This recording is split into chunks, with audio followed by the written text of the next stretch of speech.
What I got, you can't buy. It resides between my eyes. Walked through the fire, came out better on the other side. See, life's like a beach if you find the sand. And right now, I'm feeling like 100 grand. You are listening to Inspired Insider with your host, Dr. Jeremy Wise. Dr. Jeremy Wise here, founder of InspiredInsider.com, where I talk with inspirational entrepreneurs and leaders. Today's no different. I have JP of PowerShifter.com. And JP, before I formally introduce you, I always like to point out other episodes people should check out of the podcast. Jason Swank, I actually had on twice. You know Jason. You were actually on his podcast before. And Jason, one podcast was more about how he built his agency up to 8 figures and sold it. The other one is kind of what more he's doing recently, which is buying up agencies. And he also runs an agency group for high-level agency owners as well. So those were great. He talked about the valuation, the landscape, and everything like that. So check that out. Another good one was Todd Taskey. Todd Taskey is kind of pairs agencies with private equity. And he helps sell agencies. And that was also another great conversation about the agency landscape. And he has the Second Bite podcast because he's found some of the agencies he sells make more on the second bite than they do in the first.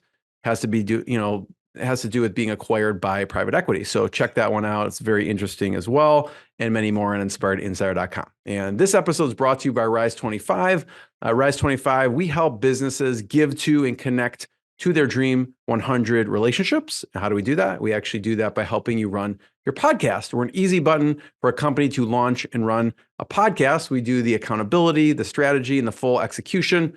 JP, we call ourselves the magic elves that work in the background to make it look easy for the host and the company so they can create great content and build amazing relationships. You know, for me, the number one thing in my life is relationships. I'm always looking at ways to give to my best relationships. And I found no better way over the past decade to profile the people and companies I most admire on this planet and share with the world what they're working on. So if you thought about podcasting, you should. If you have questions, go to rise25.com. And I'm excited to introduce JP Holecka. He's founder of PowerShifter Digital. You can find him at PowerShifter.com. He's over 30 years of experience driving innovation in digital product design, communication, and helping major brands, some you've heard of, like Energizer, Deloitte, Lululemon, TELUS, and many more. He's been recognized for his advocacy to improving agency work environments and culture, and we're going to talk about that. He also started Trove Group of Agencies that's teamed up with 3 agency specialist groups that help other companies too. So JP, thanks for joining me. Awesome. Thanks for the intro. And you've also given me a list of things that I'm now going to have to add to my starting the year off with a couple of podcasts and whatnot. So thanks for that. They're both great for sure. Talk about PowerShifter a little bit and what you do. Yeah, with PowerShifter, we're actually celebrating, as of this last September, 15 years of being in business. And it was started as many agencies are started, which is disgruntled or don't like the way in which something is working at a current agency, and we go off to do it our own way. I had been working in advertising in the agency space for several years, and was really frustrated with the how. You think of the Mad Men movie series, TV series. Not a lot's really changed, honestly. In a lot of the typical advertising and large marketing firms, a lot of the is still top-down driven, creative director driven, a lot of fear, a lot of overworked employees and whatnot. It's not so much in the digital space, a lot more progressive stuff there. But when I started in 2008, I thought I want to try it and create something where a safe place for ideas to foster, and that an idea could come from literally anywhere in the company, because it was the idea should win the day, not who had the idea.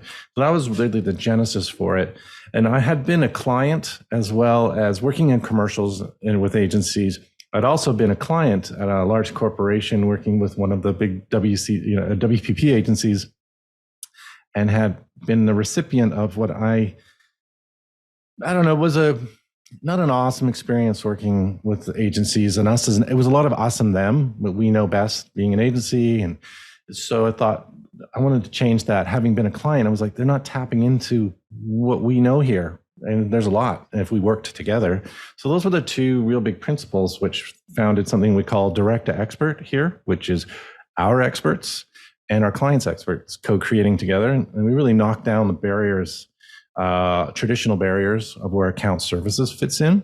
and then something that was before agile, which we called early and often, and sometimes ugly. And by that I mean napkin sketches, anything we could get in front of our clients. And because we were working so closely with them without the bottlenecks, we would say, look, this is an idea that we've got. We're going to skip this ta-da moment where we work on a PowerPoint deck for weeks to show you something. Let's get you buy-in quickly. So those two founding principles are lived and breathed here every day. And the outcomes that we've seen for our clients and their customers ultimately have been phenomenal. And our relationships with our clients have been very strong.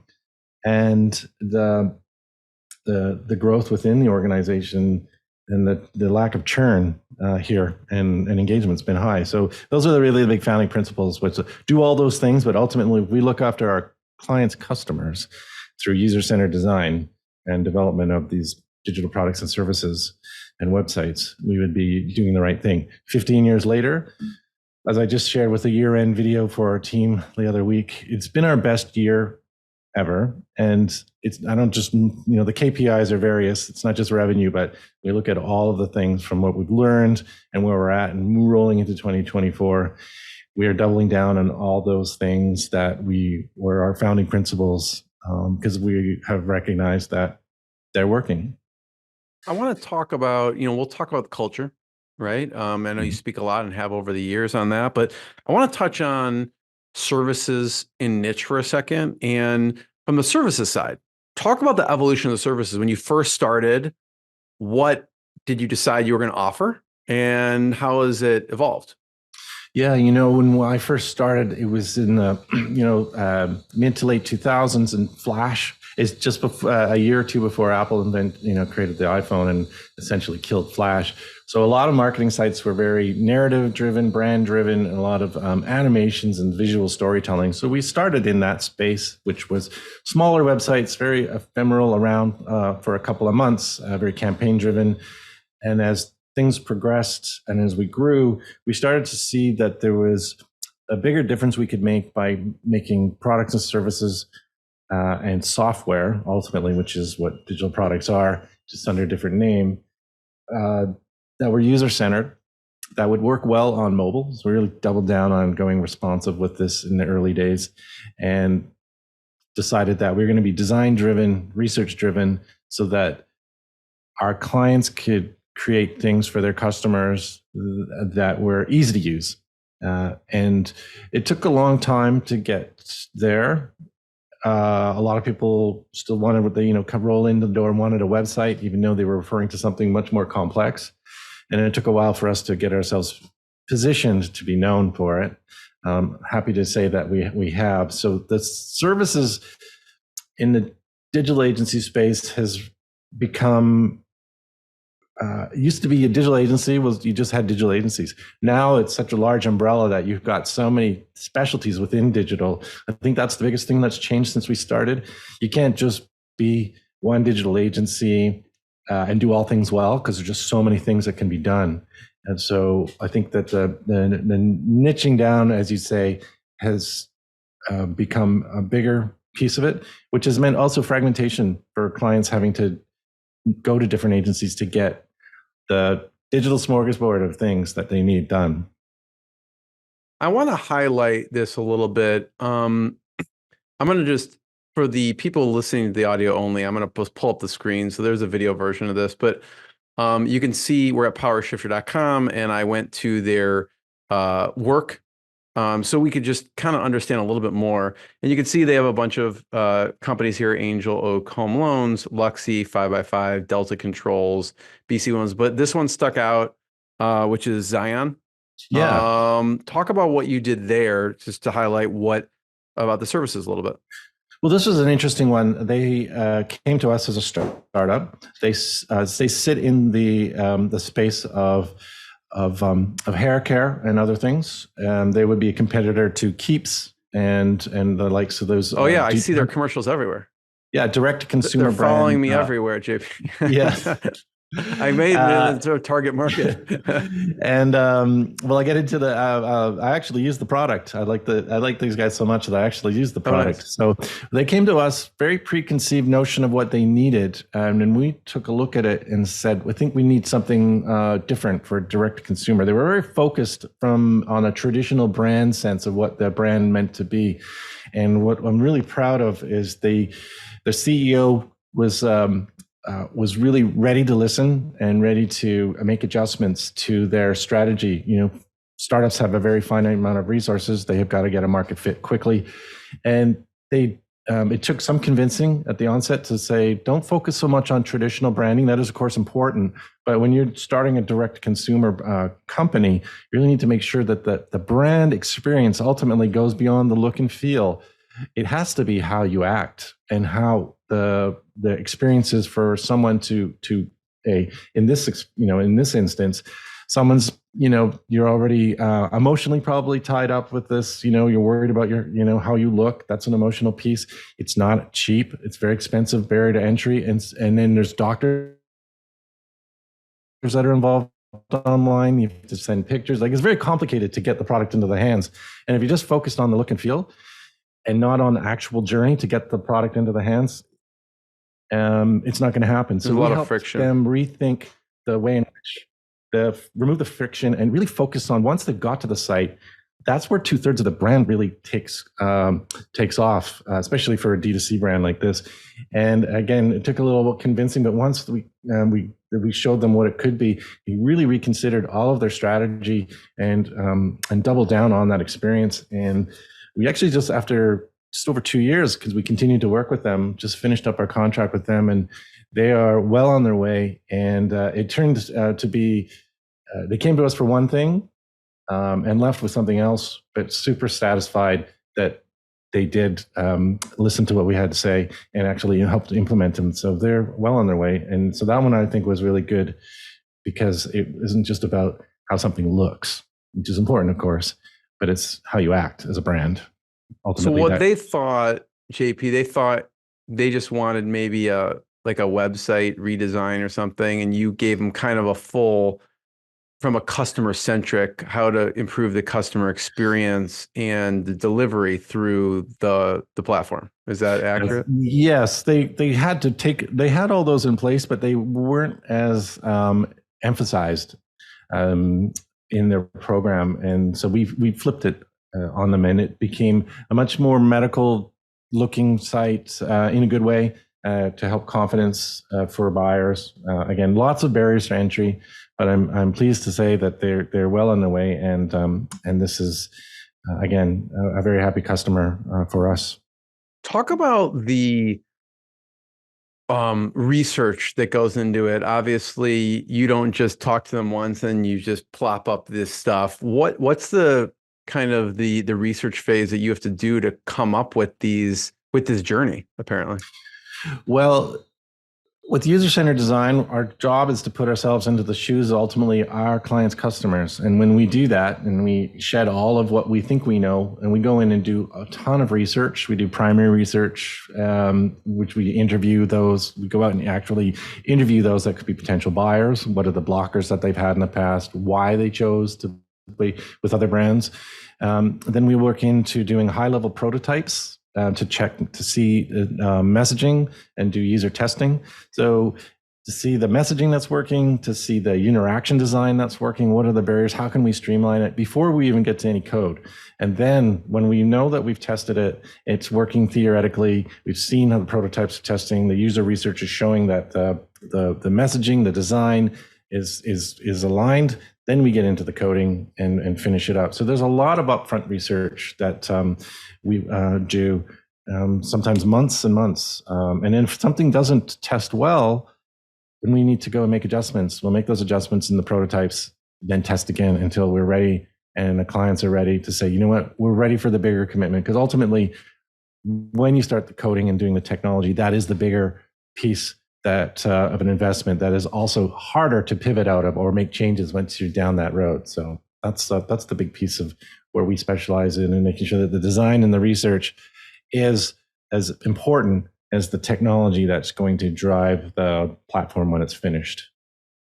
I'm curious on some of the common questions or obstacles that you had to learn and handle through the website, right? Because in a direct to consumer, they may not be talking to anyone. What were some of from the research, were the common challenges or obstacles that you had to overcome? I think the biggest one for this is that it's a sensitive topic for many. A lot of people don't like to say that they're potentially using this product. So trying to find those that will initially step up to answer questions, and it is also an area that their competitors are well funded and are also well entrenched with advertising, as you've noted, and have large budgets. And so some of the challenges for this, to get in a new company into this market as a challenger brand, was to help them really. How can they be radically different with their experience versus the competition? Because it is a competitive and crowded space. And when I mean crowded, there's like 3 or 4, but that's all it really takes, especially as well capitalized as the competitors are in a space to try to break in for a startup that is, fledgling. The key here was they had their IP is very, very unique approach. So, it was being able to have the consumer understand that this is a different way of doing things. So I can see from this standpoint a little bit about the services. There was another type of company, which is interesting, which is a pirate tracker. So yeah, it's not on our site. Yeah, it's not on our site yet. But as we get into the space of doing again more services, as I was mentioning to you, we are working with an international organization that is going to be helping navies, various navies, Interpol, different types of law enforcement globally, to be able to do a better job of tracking and monitoring piracy at sea. And as you may or may not be aware, but right now in the Red Sea, there's a lot of stuff going on. U.S. navies being attacked by various Houthi militias and whatnot. That's just part of it. But this will be an integral piece to helping those that are merchant navy and merchant ships navigating around hotbed areas, and for law enforcement to better control, track, monitor, and ultimately suppress and do the best it can to eradicate it. So I think it's really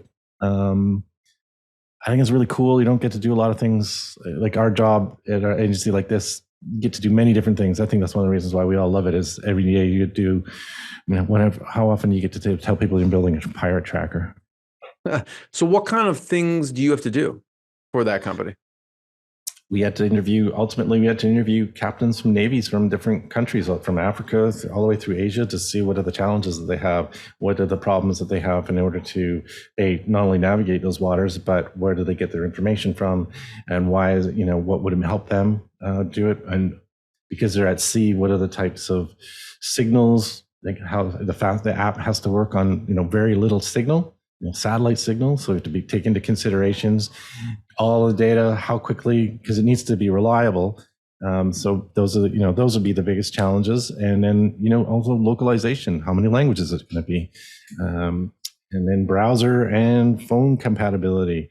Working on a global scale like that needs to make sure that it works on any device.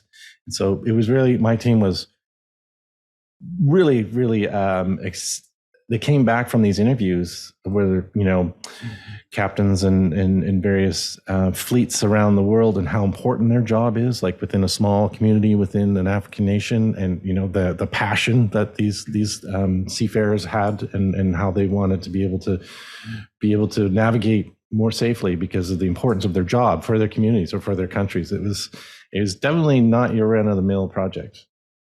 So you have to configure this app to basically meet all these specs while meeting the needs of the pain points of this particular customer. How did a client like that even find you? Like, I mean, we were going back to niche. It's like, I can see, okay, we niche in consumer, direct to consumer products. I don't know a pathway to niche to a pirate tracker. Really, just I think our reputation for being able to do user-centered software, and this one was a reference that came to us from someone who knew the work that we could do, and even though this wasn't a specialty, the types of technology and the interaction design that was required was something that would be well handled by our team. And because I think also the amount of research that our team does in the UX aspect of these designs. Yeah. What about the evolution of the team itself when it started to now? Because it seems like you need a lot of technical people to, just like what you said, people wouldn't even think, okay, there's all these phones, there's low internet, there's all these factors involved. What did the team look like in the beginning, and then how did it evolve? Great question. The team was, because we were so marketing generalist focused at the onset, we had a lot more creatives and thinking about campaigns and things that would, hook people in from a narrative perspective or a brand perspective. And the technology that we needed to do was not nearly as complicated. It was fairly straightforward web tech that we were doing. But as we progressed, we need engineers that have got comp sci backgrounds. We're now working as well with some things I can't talk about, but in AI. So bringing in those that can understand the engineering from that perspective. So our team has definitely, we're 50-50, 50 design, percent design, and 50% technology, but the project's scope is much, much deeper. And then I could also say that in the last 10 to 15 years, the amount of software that has been now engineered on the cloud using Google Cloud and Azure and whatnot, and those were things that we just didn't even have to take into consideration. So we have to make sure that our team is up to speed on writing to cloud apps and whatnot. So definitely deeper bench. Our projects are no longer 2 months; they're usually 6 months to 12 months to over that. And so also those that have a longer mindset with a bigger picture on how it's going to get, a lot more to take into consideration on the bigger picture, a lot of more areas you can make mistakes when you're on a long project like that as well. Do you feel like, JP, the evolution of your company and the type of projects you do and the type of companies you work with has helped build a moat for you? Because it seems like what you're doing is pretty complex stuff. We are on the, I belong to various agency groups, and I would say that in the last year, it's pretty grim out there for a lot of agencies. There's been a lot of bankruptcies and a lot that have gone downturn. The CFO that we have, who's a fractional CFO, said his take is if you're holding the line coming out of 2023 in Canada and the US, you're doing good. So we've been able to grow 3 years in a row at a nice pace, nothing too outrageous, so that quality is not compromised. So I do believe that we have created a bit of a moat by focusing in on doing the digital products and services, because there's nothing; those aren't going away for clients. There's more tech being required, and it needs to be easier and easier to use. Ultimately, our goal is to help clients make products and services that are easy to use as anything that from Apple to Amazon, even though they may not know that those are their competitors. Ultimately, in online now, you are competing in the minds of many. It has to be as simple as Apple, and Amazon and Uber and whatnot. So I think that just looking at our growth and the leads that are coming in our pipeline for the year, we're doing well. In those agency groups, when you're talking to people, what do you attribute the failures to? A lot of it is still coming out of the pandemic, where there was an over-index to online and e-commerce and direct-to-consumer brands, and a lot of money being spent on digital marketing, SEO, digital marketing, ad spend, search engine. And I think a lot of agencies saw that opportunity and really invested heavily, over-invested, even if they didn't have a division, or they expanded on that, which makes sense.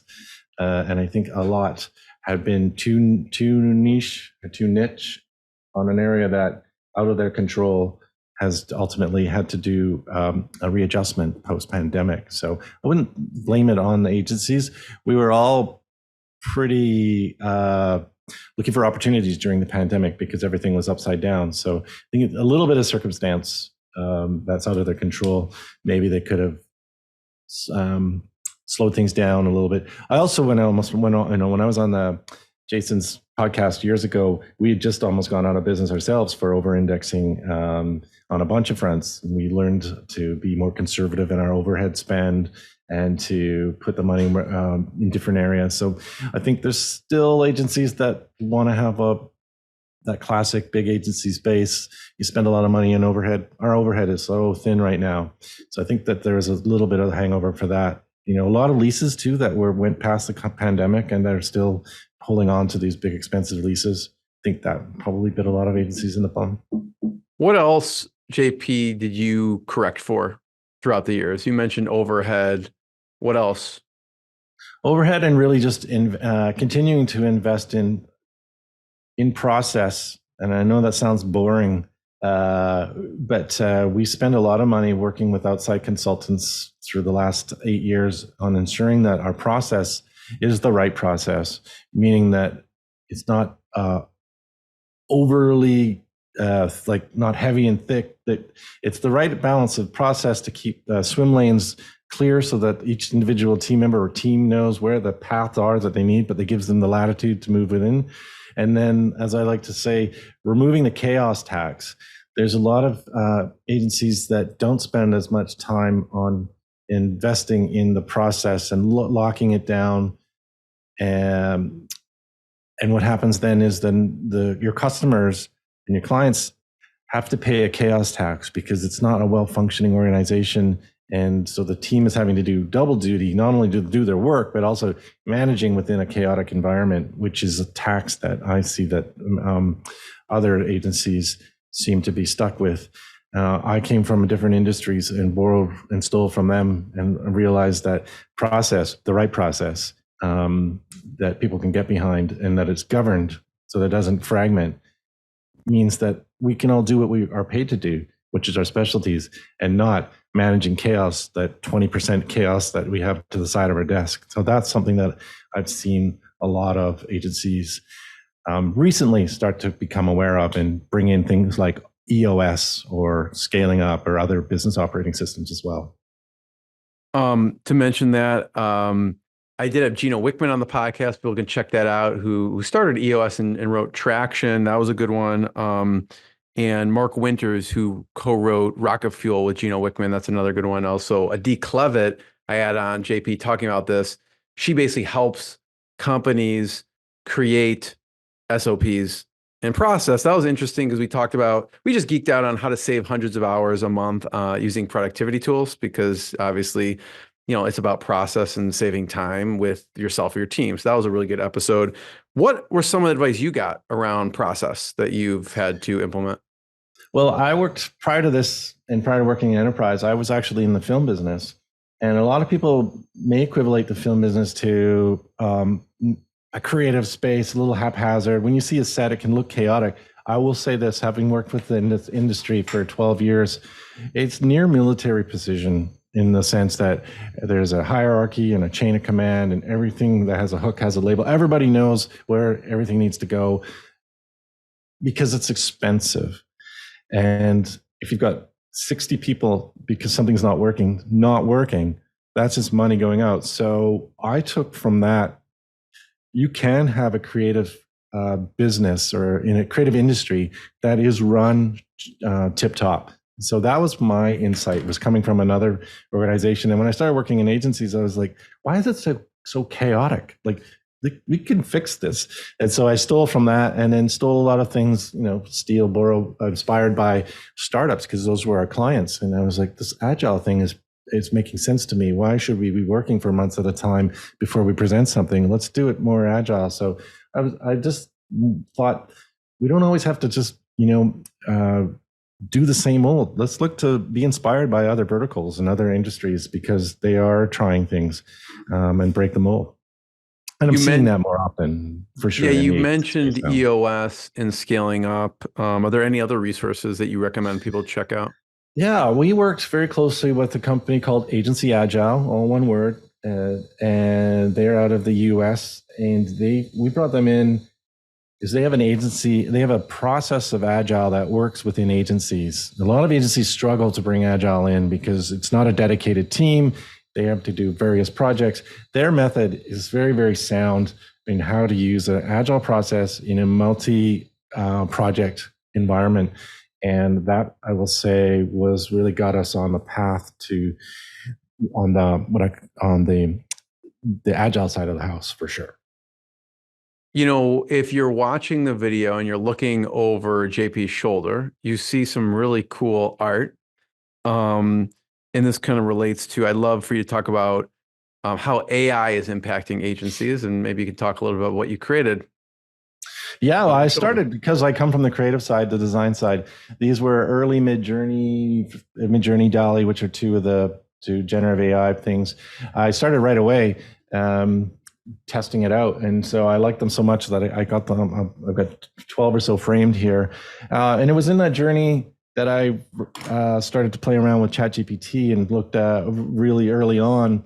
Saw that the opportunity for even more efficiencies within the organization of agencies could be met with the right use of generative AI. In fact, I have a talk that I do for agencies right now, which I go through every department and how generative AI can be what I call a force multiplier. And ultimately, that's what AI is a force multiplier. I look at it as you still need the creative spark of the human ingenuity and the idea, because AI is just sitting there. It can't do anything unless it gets an input, right? So you get the creative spark, which agencies are known for, the inefficiencies, which also agencies are quite often known for. You can use AI now and generative AI as that force multiplier to be able to explore more things, or to like double down, or to do variants. And at the other end of it, you still need your humans and the creativity, and to make sure that what has been generated is right, and how to add on to that, do a yes and to the generative AI. But with downward pressure on agencies' budgets, there's been a push for agencies to go to something called value pricing. It's always challenged to do value pricing if you don't have a well-organized company, because you're going to basically, you're pitching fixed fee. I believe that AI and generative AI, when implemented properly within an organization or agencies, it's going to give more agencies the ability to take that risk of saying, we're going to go fixed fee for this, and we're going to find our margins in it and get out of the talk about hourly rates. And so I think that AI is going to be able to do that. There's lots of, this is a topic for a separate topic, but there's lots of rabbit holes and things to watch out for, legal wise and whatnot. But when done correctly, and if you've got governance program in place, I think that we're seeing all kinds of gains. Example, our technology team has figured, through the use of AI through Microsoft's Copilot, we've added the output of 2 people to an 8-person team without hiring 2 new people. So the question that I hear a lot is, will there be layoffs? I don't know that there'll be layoffs, but I think that the hires will slow as people are able to do more with less. That's how I'm seeing it. I think I was listening to you in one of these talks on YouTube, and you can correct me if I'm wrong. I think you fed your meeting notes into AI to just generate some takeaways and things that you can help the client with. And some of the versions had nothing to do with what was in the meeting. So they hallucinate. Generative AI, if you dig deeper on how generative AI works, it can hallucinate, and it can be really confident in its hallucinations. And so you have to be. That's why I say it. You need the human spark, you need the force multiplier, but you also need to have the quality control on the other end to make sure that what was generated was right.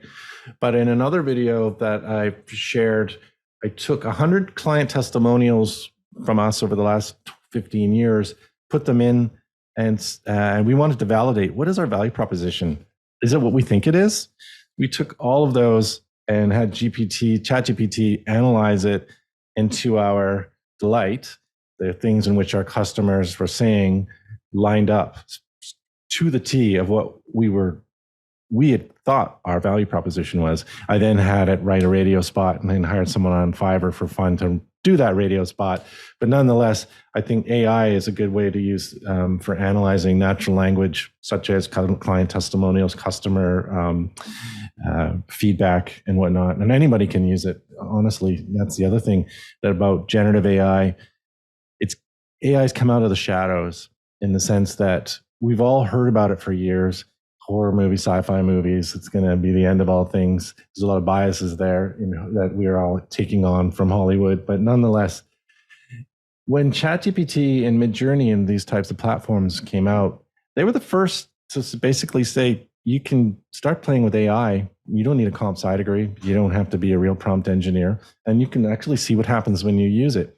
I'm equivalating it to the same as in 1999 when Ameritrade and the likes of those let people do their own brokers. This is like retail AI. It's the first time en masse people could just start playing with it. And so that's one of the reasons why I think it went so big, is that the barriers to entry for it were removed immediately, or totally removed. Yeah. Yeah, I love how you use it with, feeding the customer testimonials in, from the value proposition to feeding your notes in there and getting takeaways that you can share with the client and your team. Talk about the team, and you talk a lot about agency culture. What are some things that you think about, or that you see a lot of people make mistakes on when it comes to culture? Culture as a checkbox, I guess, is what I see quite often.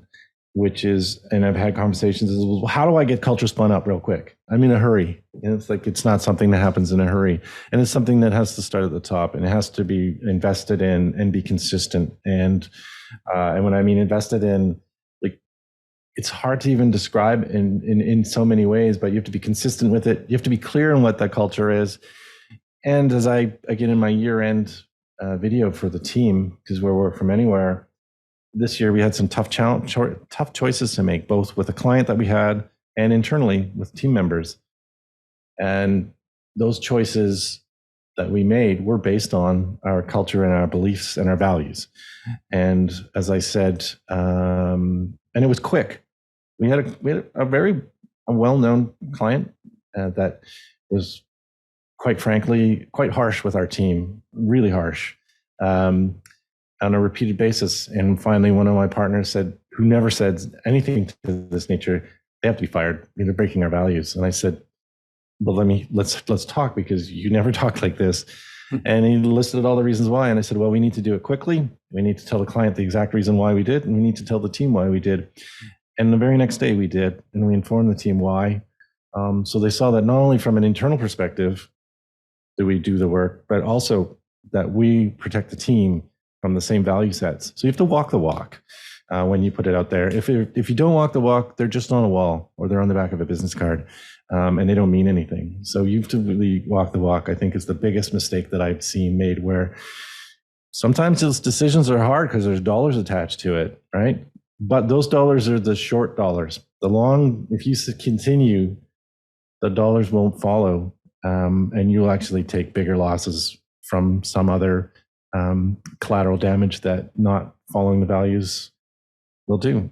And I know that when we did that, we have a more confident team. They're like, the company backs us. We can make decisions. We can tell the team, we can tell management when things aren't working, and they'll listen and do things. So that's what I think is probably the biggest piece, is to invest in it, be consistent with it, and then walk the walk. Yeah, and the team's going to be happier in general. And the retraining and recruiting, we know the numbers that are for attrition. You need the right amount of attrition, but ultimately when you've got a lower attrition rate and all that, institutional knowledge that continues to grow, those are also intangibles that if you're not living by values, you're paying a lot in those taxes. Have you ever found that a client has changed their tune after you confronted them with something like that? Like, they didn't realize like we were being like that? We haven't had, I will be, we have had very few client issues like we just did. So we haven't had to have that. I think our overall working process, because we don't have a lot of barriers, there's a lot of bonding that happens between our team and our clients. We become like one as opposed to an us and them. So things happen more organically. And I think we have had organizations, even Lululemon, take on some of our process into their own internal innovation team that they saw that we did. So I think that's really cool when you have a client say, we're adopting some of the processes that you've shared with us that we've been working together because we find them effective. Yeah, I was just curious because especially with the organizations you work with, and I know other people listening, they may work with a team of people, and maybe it's not the whole team. Maybe it's like one or two people that are abrasive. How do you bring that up to the company to... Yes, we have had those conversations, and we do bring out working with us is, we've got a value set, and we have had to bring those conversations up, I think twice, and they've listened because we've come in gently to, and again, not with a big stick, but to say, hey, I've got a book for those that are, I'll just grab it.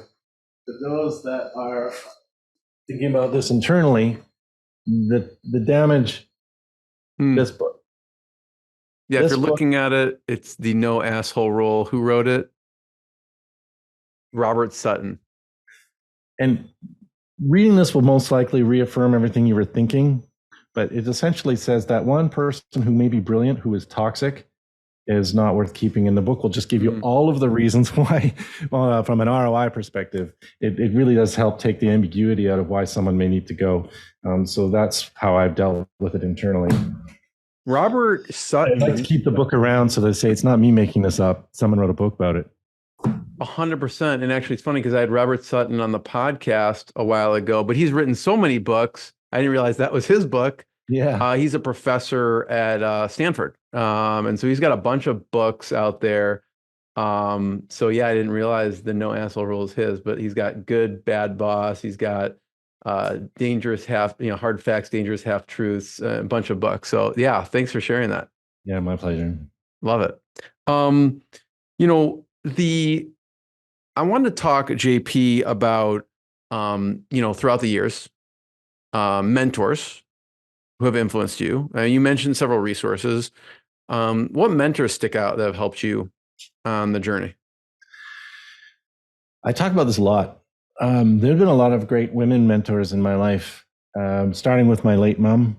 And even my first job out of college when I was working, I got a job at the summer working at the Parks Board, and it was a real, it was blue collar, and I was an art school kid, and it was definitely a shocker for me.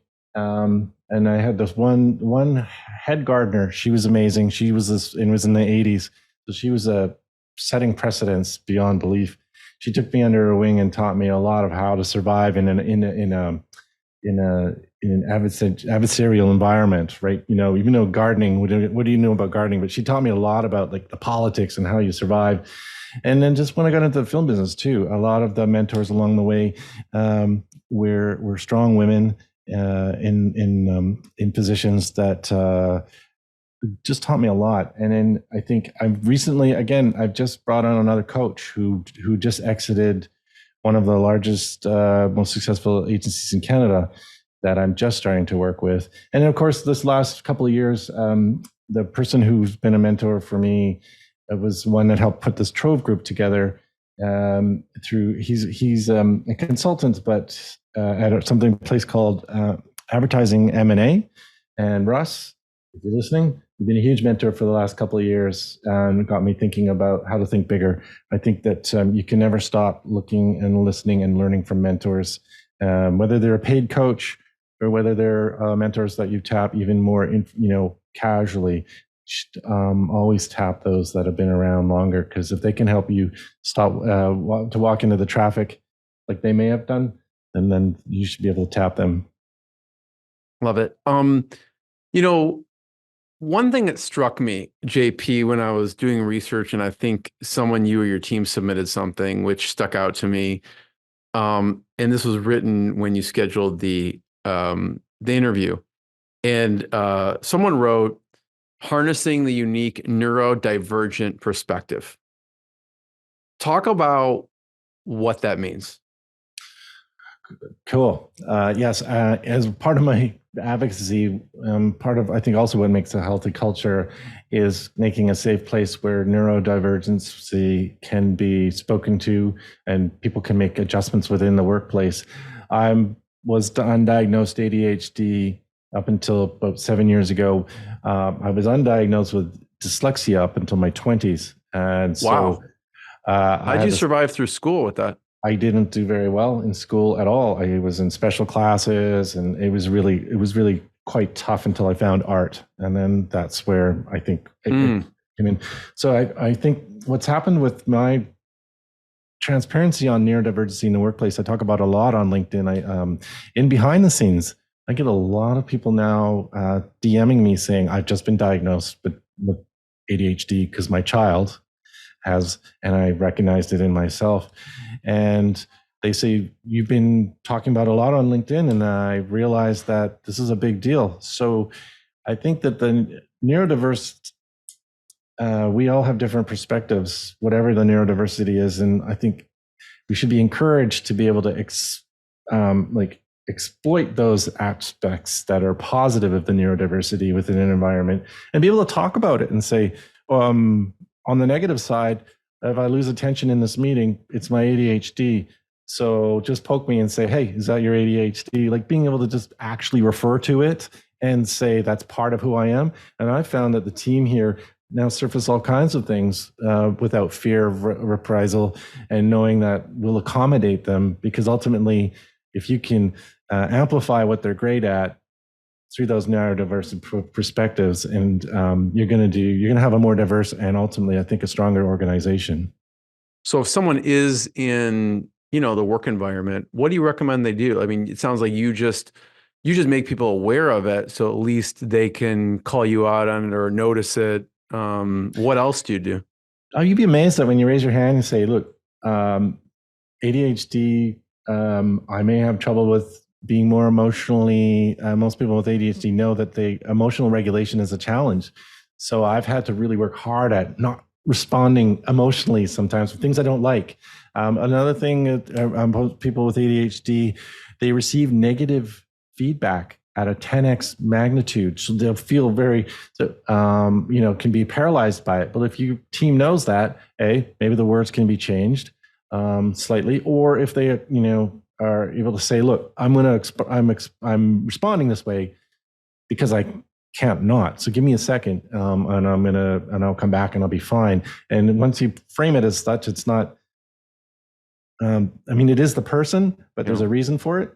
It just becomes more of like, well, we'll just work around it. I mean, if someone has to work in with a wheelchair, you make changes so that they can do their great job the way they do. So I think from a neurodiversity perspective, that's an important thing to take. And then you can really tap into, we've got pretty unique perspectives. We see things that others can't. We can't do things that others can, but when you combine those team members, you got a really strong team. That's no different in sports, right? You don't want all sports team members to be great at one thing. You need to have them all slightly different to be able to make that one united team that's great at all the things, right? Yeah, I see that it also helps so people don't take things personally. If you react to something, it puts it in perspective for them. And maybe not them, it's just how you perceived it or reacted to it. And then you can move on quite quickly, know that it's part of the business and part of how they work, and not to get all emotionally caught up in it, because work's hard. Let's face it. It's called work for a reason. What have you done as far as the dyslexia go in the work environment? I know, there's a lot of famous entrepreneurs and founders, including Richard Branson, who talks openly about that and, talks about his secret superpower. How have you kind of harnessed dyslexia in the workplace? Well, in 2008, I realized that dyslexia was a thing, and I noticed that when I was more nervous writing in front of people, like old-timey checks for writing checks, I couldn't write, and the more nervous you got, so I thought, well, I'm going to start writing in the public space. I'm going to write a blog. I'm going to call it a dyslexic blog point of view, And anybody coming through those doors knows that there's dyslexia. So if there's typos, hey, you're here. I warned you. And as I got more confident in writing, I recognized that my dyslexia went down, and I found tools within Mac OS. I would highlight the content and then say, speak it back to me, because then I could hear my mistakes. So I found little workarounds, and I just realized too, talking about it, I would say to a client within a third email, if you start to see typos, it's not that I'm an idiot. I have dyslexia, and it means that we're on a good term basis and I'm moving quickly and I'm not having to triple check everything. So again, just really being transparent. You'd be amazed that someone will come up to you and say, man, I really appreciate that. In fact, I'll leave you with this. I was emceeing a 2-hour event, which was a nightmare for me at the time, several years ago, because my script, I didn't know until I got on stage and it started whether I was going to be able to read my script or not. And I had practiced. And when I got up there, I said to the audience, I'm an introverted dyslexic. There's 400 of you, and that's a script. I don't know if I'm going to be able to read for the next 2 hours. So here we go. I didn't make any mistakes until one person's name was very complicated, and I screwed it up. And he came up, and I said, I'm so sorry. And he says, I'm dyslexic. I would never do what you are doing right now.